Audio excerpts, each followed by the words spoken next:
When you think about women in particular who end up in the corrections and criminal justice system, there's a lot of mental health issues and connections that are going on. And that's what we're talking about today in the Hear Me, See Me podcast. I'm your host, Melissa Bruner. Hear Me, See Me is a mental health awareness initiative based here at WIBW TV in Topeka, Kansas. But this issue today that we're going to dive into with Patty Mellard and Jennifer Montgomery is one that is not just of national consequence, but really an international issue that's going on. And Jennifer's going to touch a little bit more on that here in a bit. But this goes back to Rotary, Patty, and your work with Rotary. So tell us a little bit, if you would, to start the conversation about what you kind of discovered through Rotary and what that's led to. Thank you. So I started a Rotary Club 5 years ago. We're actually celebrating our 5-year anniversary this week, to focus entirely on human trafficking.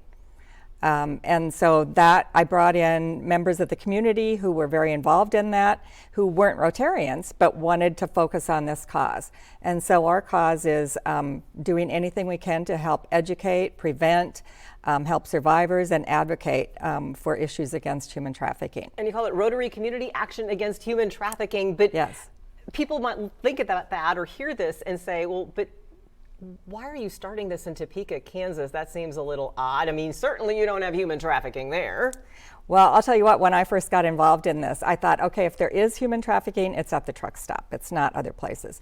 And I've really learned that it is everywhere. So our first Rotary Global Grant that we had in Topeka was with collaborating with the YWCA Center for Safety and Empowerment and opening the Day Center. That was a Rotary grant of $120,000 that did that project in a neighborhood where trafficking was happening, where victims were. So victims could walk to that center and feel safe there. What we found out, it was very important to them to have a safe place to take a nap, because they didn't have that, to get a snack, to take a shower. And one of the really important things was that we had lockers there that they could save their documents, because traffickers would take their IDs because they knew they couldn't run without them. So we provided lockers for them to keep those documents safe. And it's all of those things that we think about, I think, with the YWCA of Northeast Kansas Center for Safety and Empowerment focuses on sexual and domestic violence. Human trafficking just takes all of that to another level. Yes. And Jennifer, at the time, you were working on this at the state level in Kansas. Right. What was your position that led you to kind of connect? Right. So I was working for then Attorney General Derek Schmidt, and we were working on the issue of anti-trafficking. I was hired to kind of stand up the anti-trafficking effort across the state. The legislature had put money aside for this in 2012, I believe. So I started that work in 2013 in the AG's office as Director of Human Trafficking Prevention and Education. And that led to also chairing the State Human Trafficking Advisory Board. So I met Patty and other Rotarians locally here, and we were able to collaborate on many, many projects, really raising awareness of the issue of human trafficking, both locally here in Topeka, but across the state. Number one obstacle in raising awareness, what would you say? I would say just sort of combating the myths and ideas of what people think trafficking is. Part of that has been because of movies like Taken and other movies, or the way trafficking has been portrayed in the media. I know you are well aware of all of that, and we're part of a community effort here to be sure that when we talk about trafficking and are portraying trafficking, we are talking about psychological bonding, fear, manipulation, those kinds of things, and not always focusing on physical bondage, showing imagery of people behind bars or being handcuffed to things. Because if we set the bar there and we think of trafficking as it must require physical bondage or transportation, if that's the level where we think it has to do those things in order to be human trafficking, we're going to miss the cases of trafficking in our own community, which often involve the psychological restraints. I think the image, what you see in entertainment media, Yes. movies, TV shows, you're right. I'm thinking of, well, what we typically see is folks are brought in from another country Yes. and then interspersed in communities throughout the U.S. and they're kept in the back of semi-trailers. You always find them Right. locked in a warehouse somewhere. Yes. But those cases do exist. And having worked for a decade, in the law enforcement field, I know those cases. And so there are cases like that, but they are not the rule, and especially not the rule here in our state. They're more vulnerable people like children in the foster care system, young adults transitioning out of foster care, women who, are forced to engage in prostitution because their needs aren't being met. They don't have other means to work to provide for their own families. They're people with addictions. They're people who are housing insecure. Those are the types of people that are targeted by traffickers in Topeka and in Kansas and other states across our country. So we started with awareness and education, and then Patty, you start Rotary Community Action Against Human Trafficking. It led to a program in Topeka called Intersection to Care. What is that, and where do you base those efforts? So Intersection to Care is a project, a Rotary Global Grant, again, that we're helping women who are incarcerated who have experienced sexual exploitation, trauma, or trafficking. One of the things that I just thought about when Jennifer was talking is that the word trafficking alone is a problem, because think about this, if they were coerced into being a victim of trafficking when they were 12 or 13 years old, which is what we know as the average here in Topeka, they don't understand that language of trafficking. I wasn't taken across the state line. I didn't, go to Asia or something. I was right here, so I wasn't trafficked. But if you say, were you sold for sex? Well, yes, I was sold for sex, but not trafficked. And so that's what we're finding out with the women in the jail also. They have been through a lot of trauma, and some of the words that we use don't fit with their situation. So we've developed several programs within the jail to help them be less vulnerable when they're released. I think one of the most important ones is the mentorship program, where we pair them up with a woman who has gone through trauma-informed training so that she knows how to respond to what the women say. And then we help them feel good about themselves and get their confidence back, and also give them basic care that when they get out, they're better able to reintegrate and not fall victim to the trafficker. Right. What did you see happening outside the jail? Well, when you first told me this, I was like, this really was happening in the capital city of Kansas, of all states? I mean, I'll go right there and generalize. If you're listening to this, you're not in Kansas, you're like, Kansas, come on now. We live here, we love Kansas. But others outside have this impression that, well, you're just like a bunch of, cornfields, wheat fields, and nothing exciting ever happens, and certainly no crime is there because Dorothy's in her ruby red slippers, and all you have to worry about is a wicked witch. But there is a real life, wicked witch, wicked warlock, whatever you want to call it, that was going on.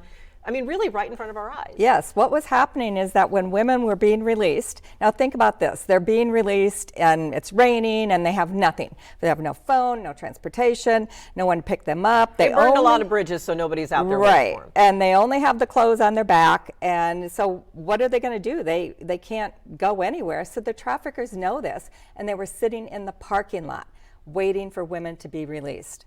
And this is a very, very vulnerable time for those women. And so they're thinking, okay, well, all right, I'll hop in the car with this person. And, he takes advantage of them right away because he can offer them drugs and transportation and a roof over their head. Right. It's just a ride, but it's not just I was going a to say, ride. why can't law enforcement, if they see this happening, just step in right there and stop it?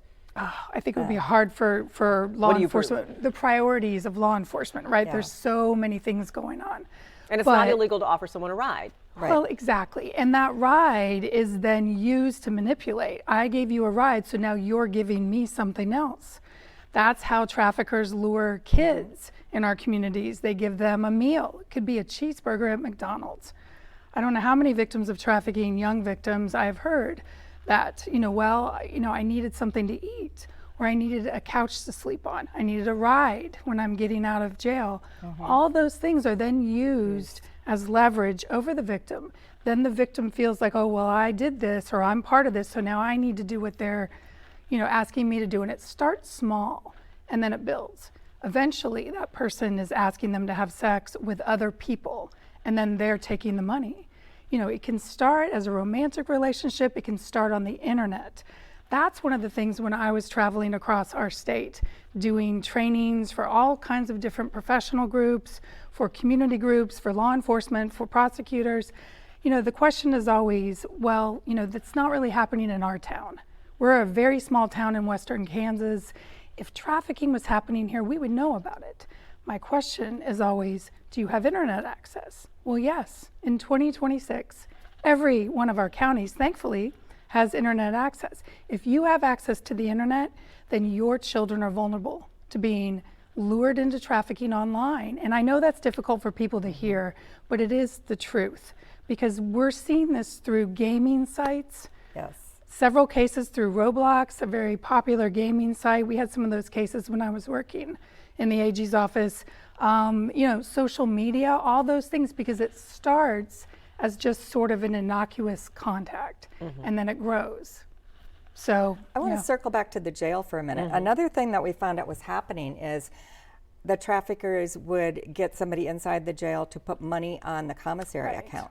So now when you get out, you owe me back for what I did to help you while you were in jail. It's taking advantage of that vulnerability. And I think, okay, so how would the trafficker know that somebody's going to be released? Well, the trafficker has a business and he knows how to run it.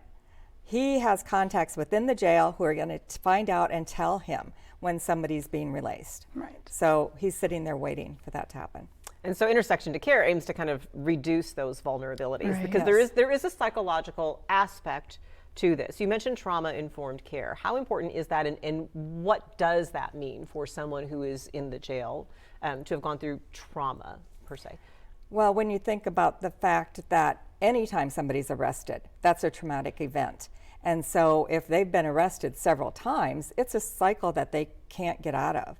And if they don't have somebody who can support them, it's very difficult. I was in the art therapy class that Jennifer teaches at the jail, and one of the women said to me, you know what, I have been in a lot of jails, and I mean a lot of jails. And she said, I don't know what that meant, but it's like funny, not funny, but yeah. Not funny. And she said, but this is the first time anybody cared about me. The first time I felt like, you know what? My decisions are what's making me get in jail all the time. And I now have the courage, because of the programs that I've been through in this jail, I now have the courage to make a different decision. And that is just profound. It is. Absent that feeling that someone cares, what do those vulnerabilities do to a person? So the trauma of going through sexual exploitation, whether that was in childhood. The other thing I wanted to mention is we know that 70% of trafficking victims were also victims of child sexual abuse. So that is a huge vulnerability for women later in life. And many of the women in our programs have experienced that, either as children or as adults, whether they're involved in forced sexual or commercial sexual exploitation. So that kind of trauma really separates survivors and victims from themselves first. It's a rupture. It's a mental health issue. You are now disconnected from your body to survive what happened to you. So that rupture has to be repaired over time. Why? Because we can't connect as people to each other unless we're connected to ourselves. So the work that we do through art is really working on repairing that connection to ourselves first, through working on our identity, working on our hopes and dreams, talking about some of the things that's happened, realizing we're not alone with other women in this group. And that allows us to be able to step out of survival mode.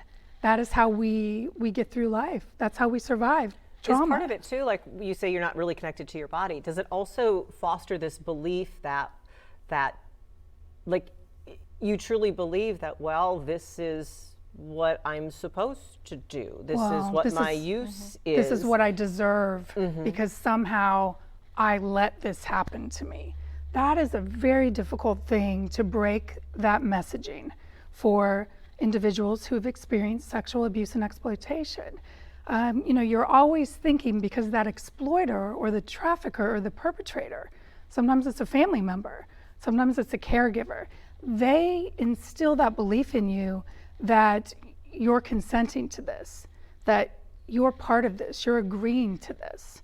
And if you're a child, of course, you can never consent to such a thing. But that messaging carries on and really affects self-worth in these individuals. And so that's the trauma that then becomes challenging, whether that shows up as depression, anxiety, addiction, all kinds of things. That's where the mental health connection is so significant. And that's why we need these kinds of supports and trauma-informed programming and care, to help victims, whether they're male or female, right? There are victims of trafficking that are male. I want to be sure that we talk about that too. Even if you haven't been, so obviously not everybody who becomes a victim of human trafficking is someone who has experienced past sexual abuse. Right. So what else have we learned about the mental and psychological connection between others? How are they vulnerable to this kind of approach? Yes, individuals who have addiction, we know trafficking is the exploitation of a person's vulnerability. It can be anything, really, when you think about it. So people who have an addiction, perhaps that makes them vulnerable. They need to continue to find that substance, whatever it is. And if somebody is willing to supply that and takes advantage of that addiction and that need, it can turn into something else. People who are without housing, people who don't have jobs, poverty is certainly a factor, that makes somebody vulnerable. How am I going to earn enough money to meet my needs or the needs of my children? That's what I see in my international work. In Africa is women living in just conditions of poverty that are beyond anything I've seen in this country. But we do have poverty right here in Topeka.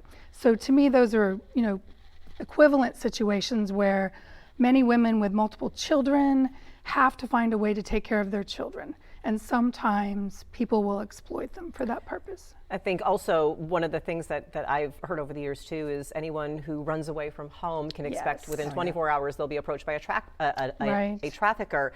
The connection between really anyone who perhaps has suffered rejection or has poor self-esteem, somehow a trafficker, I imagine, can twist that. Absolutely. And make it feel like, see, now you're accepted. Right. It's an issue of belonging. That's exactly right. It's an issue of finding where you belong. And when you've experienced this level of trauma, you often see yourself as isolated, either psychologically, socially, all of those things. So when somebody comes and offers you something and makes you feel like you belong, even if it's in a group of other people being trafficked, it's like a family atmosphere. And that's what many people have lacked in their lives. So we as a society and people who work in this field and care about these issues have to find a way to help people who are vulnerable to prevent trafficking, but also victims meet their own needs and find that belonging in another less dangerous way. That's a lot of information. So we're going to talk about that rebuilding and the role that we all play in stopping human trafficking after we take a quick break. Back with the podcast after this.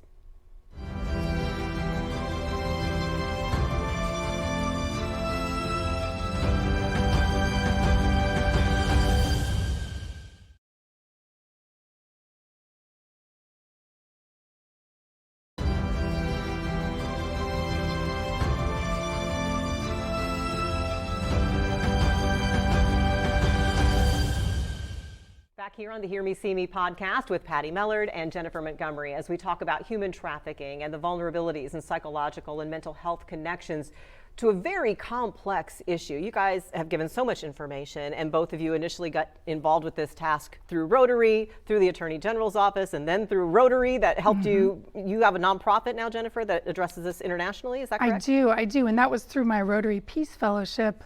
I studied at a university in Uganda. And I met a colleague over there who had worked in the field as well. And we decided that we would form a nonprofit organization that helped women and girls in some of the most really high poverty, high conflict areas in the world. These are informal settlements or slum communities in an urban center of Uganda. Find a way to get back to their education. Many of them have been raped or been trafficked and had their education interrupted, or they have no way to support themselves and their children. So we do trauma-informed programming to keep them safe out of forced marriage, out of trafficking situations, and out of the larger gender-based violence atmosphere. Education and economic empowerment really do have a connection to stopping something as intense as human trafficking. On the local scale in Topeka, Patty, that comes through the Intersection to Care program that's active at the Shawnee County Department of Corrections in Topeka. You work to rebuild ladies and maybe not even who've been victims of human trafficking in the past, but have those vulnerabilities that we talked about that could put them at risk. You have so many different ways that you're doing this. Of course, the mentorship you talked about already. What else are we looking at? So we brought into the jail a KU technology class. So shout out to KU for providing that for us. And the women, you have to qualify to get into the program. We bought laptops for them in the classroom, and so only 10 women can qualify at a time. They know that if they get any bad behavior in the jail, then they're pulled from the class. So I think that helps control behaviors in the jail also. And the class is great because it teaches them not only the skills, but they also have the ability to earn a $50 gift card for every section of the class that they complete. When they get out of jail, they are given those gift cards as they're released. So now they at least have some money to be released with their release. And learning those digital skills, is that about being marketable in the job market? Yes. Having it skills helps for the them make a resume, helps them learn how to interview, helps them learn technology, so that helps them get a job when they get out. And then that also, I imagine, translates into housing. How do you address that portion of it? Okay, so the housing is something that we just started working on in the last year. I applied for a grant through the Kansas Fights Addiction Foundation and received a grant to provide sober living housing for women upon their release. So that I feel like has really made a big difference. When they get out of jail, if they don't have a safe place to go, again, they're very vulnerable to the traffickers. But when we're able to provide the deposit and the first 2 weeks rent for someone to live in sober living housing, it has made a huge difference. We have been able to supply 64 women with this in the last 12 months. Wow. With housing upon their release. And the numbers of the women who have been successful with this are astounding. We only had 3 who were arrested again and put back in jail, and only 5 other ones who have dropped off, so we don't know what's happened. But those numbers are just data. incredible. Isn't it? It removes that vulnerability of needing somebody to step in and help you with that. I love, Patty gave me this whole list of things that they're doing. Meditation. The health department coming in and helping with healthy living and healthy choices. Why does that all matter? And how does that help? Every one of those programs helps improve their self-image, helps improve their confidence. And as Jennifer was mentioning, getting them back in touch with their body. So in a healthy way. In a healthy way. Right. So all of the programs are collaboration from different community partners.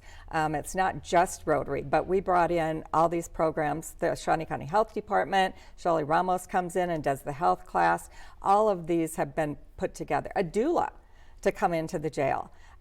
Many of the women are pregnant or were pregnant, and this is an important part of what we can provide also. All about addressing those vulnerabilities. Also, the art therapy, that's what Jennifer teaches for you. What do women learn through that?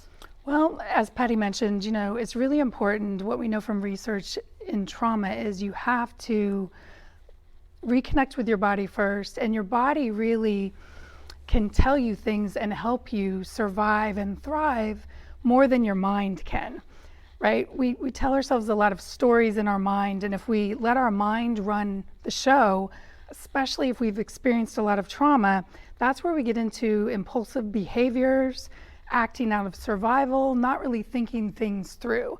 So it's really teaching women to listen to their bodies. Many women have not even thought about their bodies. We start by mapping our bodies using color. And we have color wheels that have emotions, and we educate the women on which emotions are tied to which colors. We have these body maps, so we talk about what that means. We ask women if they want to share. That gets them talking. A lot of times, victims of trauma have a hard time putting words to what's happened to them. So if we can give them another mode to get some of the feelings and emotions out and not keep them stored in the body, that gives them another avenue to be seen and heard. When you've been trained, or if you've grown up, or if something happens where somebody said, well, this was only for X, Y, Z, it sometimes can take some convincing to have somebody say, no, what happened was wrong and was invasive. It was not normal. Right. And it's that self-concept that's gone through so much, abuse and turmoil over a lifetime for many of these women. And I think it's really, like you said, it's validating what they're saying, what they're thinking, how they're feeling about their own experiences, and helping them reframe where they're at. And that may sound funny when you think about women who are incarcerated, but it's actually helping them see beyond the incarceration. But in order to do that, we have to help them repair what's happened up to that point. And that's where art can be an incredibly powerful tool in a way that's trauma informed and can be safe for many survivors. This rebuilding and the intervening on the front end before perhaps can happen, reducing the vulnerabilities, how large of a community effort was it? How hard was it? Or maybe it wasn't hard to get people to buy in once you talk to them and open your eyes? I think once they find out how vulnerable the women are when they're released, and that these are people that, if we care about them, we can help them reintegrate. It was very easy to get people to commit to come into the jail, or even outside of the jail as a mentor, and get involved in the program. But it took a Patty to put all of it did together. take a Patty. Patty, would your belief be that this can be replicated in other communities, and don't let your community size dictate whether or not you think it's needed, because chances are it probably is? I do definitely think it can be replicated anywhere, but it does take a lot of time. I mean, you need to not give up. You need to keep working with people and getting them to get involved in the process. I think we were very, very lucky that Director Brian Cole was receptive to this program. And as a matter of fact, he's called me in and met with me and said, this is the thing, Patty. Most of the time people will come and say, oh yeah, we want to help, he said, and then 3 months later they're gone. But Rotary is still here. You are still doing this. And I think that's the power of Rotary that I can't say enough about, because the funding opportunity, the fellowship and the collaboration that Rotary provides worldwide. I mean, we're working with Jennifer on grants in Uganda, and Taiwan is partnering on our grants here. And so that power, I think, gives us the strength to keep doing this. But let's give a little shout out, because I said, Patty, are you hearing from other Rotary clubs, and is this an international, branch now, the Community Action Against Human Trafficking? And you said, no, not really. So the challenge for anyone out there in their own local Rotary club, maybe you want to start a Community Action Against Human Trafficking, give Patty a call. We've talked about, though, this intervening beforehand and rebuilding so it doesn't happen after. There's this middle part that we've kind of skipped over to this point. And Jennifer, if you could address, how do we stop it as it's happening? What do I need to be looking for? You've told me now that chances are happening in my community. How do I know? How do I know that the teenager I see sitting with an older gentleman at the McDonald's eating a cheeseburger isn't just a dad and daughter out for lunch? Because teenagers are moody, so of course the girl's going to be moody, because that's how I was. How do we tell the difference? How do we know something's not as it seems? I think, just becoming educated on red flags of human trafficking, but also not being afraid to speak up about it. That was the thing that I always got in the presentations I was giving to so many people across our state was, well, just like you said, if I'm out at a restaurant with my family and I see something that looks strange, I see, a young woman sitting at a table with an older controlling person who doesn't let them order for themselves, who exhibits controlling behavior, the person is not making eye contact or is looking down, seems submissive or fearful, those type of things. I don't know enough about this stuff. I don't know, I'm not sure I'm educated or qualified to actually call the human trafficking hotline or report it to local law enforcement, etc. My response to that is always, they would say, well, what if I'm wrong? My response is, what if you're right? You have the opportunity by making one phone call and speaking up to save the life, at least change the life of a vulnerable person in our community, whether that's a child or an adult. So I think, we need to feel comfortable with learning the signs. I know the signs of trafficking are available, online, all kinds of places. The Attorney General's office You said has a couple. list. Recap those. What are the Yeah, things we should look for? So in public, what should we be looking signs. for? I mentioned the dynamic in a situation. If there's a person who doesn't control their own documents, that's a really good sign that it could be a labor trafficking. We're really talking here today mostly about sex trafficking, but labor trafficking is incredibly traumatic, and people are forced to work in certain industries in our state where they do not control their own documents, like their passport if they are from another country. Like I said, kids in our communities who do not have their basic needs met, children in school, if you work in schools and you have kids who are exhibiting behavioral signs, who don't have solid family lives, who may be acting out. I've talked to a lot of people who have asked my opinion on some situations in schools with children, some of the behavior that's problematic. All of those things should be reported. We have mandatory reporters in our state, and we have rules for people who work with children. I think it's just really feeling confident and looking for that information online, whether it's through the AG's office or another trauma-informed anti-trafficking organization online.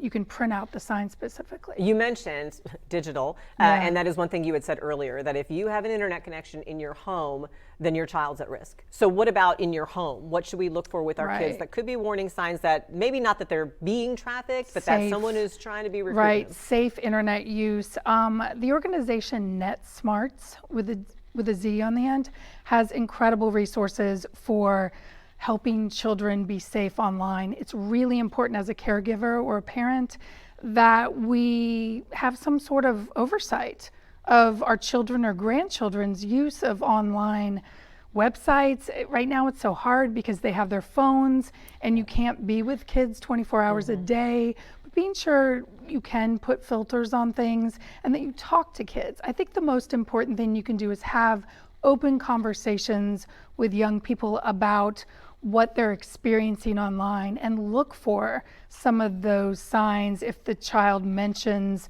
they were playing a game and the person was asking for information, or anything that seems suspicious needs a conversation and needs follow-up, and if so, needs intervention. It's not being controlling, it's being right. caring. It's just being smart.